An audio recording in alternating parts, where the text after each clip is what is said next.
নমস্কার বন্ধুরা, আমাদের চ্যানেলে স্বাগত। আপনারা কেমন আছেন? আশা করছি ভালোই আছেন। যে যেখানে থাকো ভালো থাকো, সুস্থ থাকো। আমরা সবাই ভালো আছি।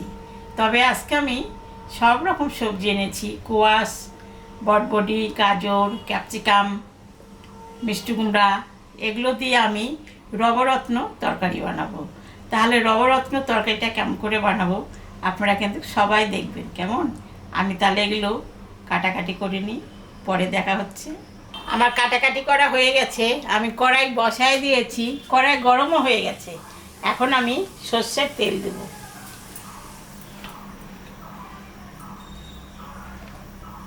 তেলটা গরম হয়ে গেছে, এখন আমি পনিরটা ভাজি।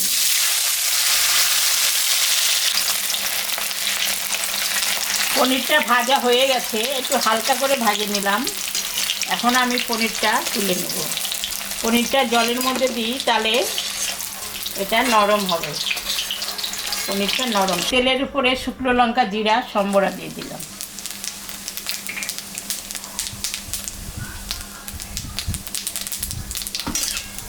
সবজিটা দিয়ে দেব।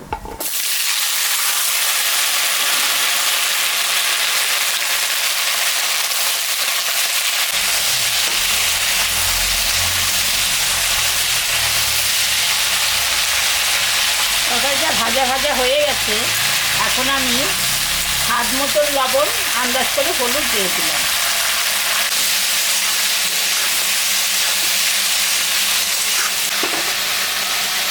কয়টা আমি কাঁচা লঙ্কা দিয়ে দিলাম। টমেটোটা দিয়ে দিলাম।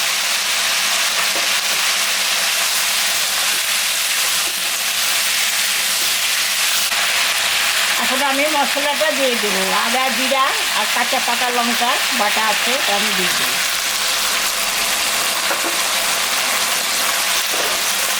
আমি একটু ঢাকাটা দিয়ে দিলাম, 5 মিনিট পরে ঢাকাটা আমি তুলে নিলাম। 5 মিনিট হয়ে গেছে।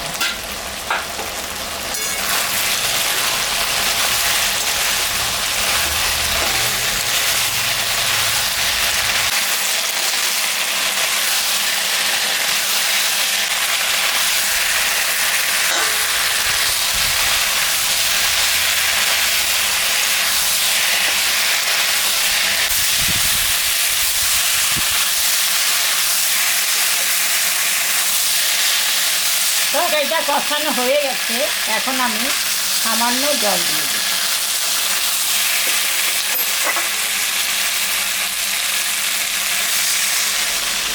পনিরটা আমি ভাজার পরে ভিজায় রাখছিলাম, সেই জলটা আমি দিয়ে দিলাম। পনিরটাও দিয়ে দিলাম।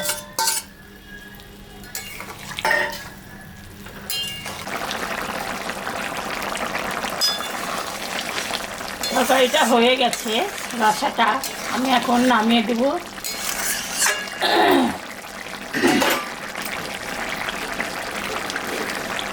নামানোর আগে সামান্য একটু চিনি দিয়ে দিলাম, একটু এলাচ বাটা দিয়ে দিলাম,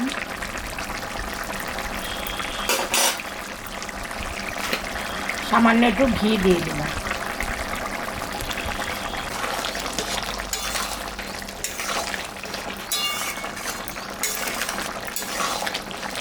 হয়ে গেছে, আমি এখন নামিয়ে দেব।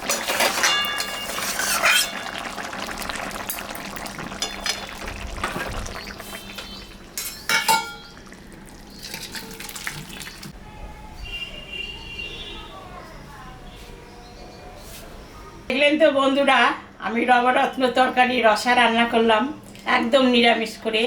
এরকম রান্না করে আপনারা বাড়িতে খাবেন। খেয়ে কেমন লাগলো আমাকে কমেন্টে জানাবেন। আমাদের চ্যানেলটাকে সবাই একটু সাবস্ক্রাইব করবেন, ভিডিওটাকে দেখবেন, শুরু থেকে শেষ অবধি দেখবেন। ভালো লাগলে লাইক করবেন, শেয়ার করবেন। Tata, bye bye.